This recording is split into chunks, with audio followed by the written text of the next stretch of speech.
There was a former Undersecretary of Defense who was invited to give a speech at a large conference, about 1,000 people. And he was standing on the stage with his cup of coffee in a styrofoam cup, giving his prepared remarks with his PowerPoint behind him. And he took a sip of his coffee and he smiled and he looked down at the coffee. And then he went off script. And he said, last year I spoke at this exact same conference. Last year I was still the undersecretary. And when I spoke here last year, they flew me here business class. And when I arrived at the airport, there was somebody waiting for me to take me to my hotel. And they took me to my hotel and they had already checked me in and they just took me up to my room.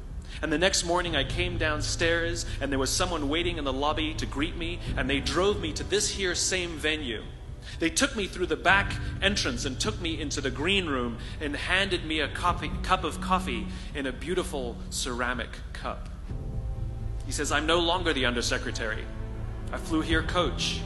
I took a taxi to my hotel and I checked myself in. When I came down the lobby this morning, I took another taxi to this venue. I came in the front door and found my way backstage, and when I asked someone, do you have any coffee? He pointed to the coffee machine in the corner, and I poured myself a cup of coffee into this here styrofoam cup. He says the lesson is, the ceramic cup was never meant for me. It was meant for the position I held. I deserve a styrofoam cup. Remember this. As you gain fame, as you gain fortune, as you gain position and seniority, people will treat you better.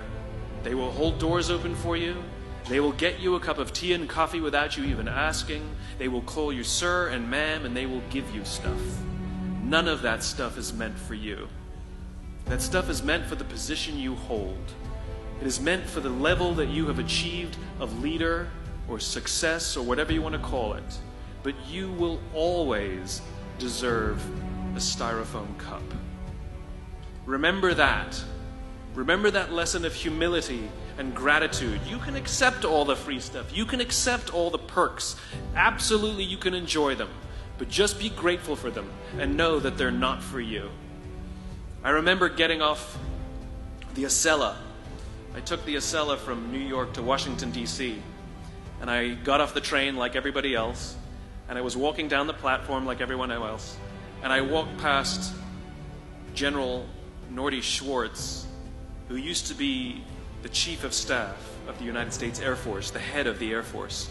And here I did, see a guy in a suit schlepping his own suitcase down the platform just like me. And just a couple months ago, he was flying on private jets and he had an entourage and other people carried his luggage. But he no longer held the position. And so now he got to drag his own suitcase. And never did it sort of remind me more that none of us deserve the perks that we get. We all deserve a styrofoam cup.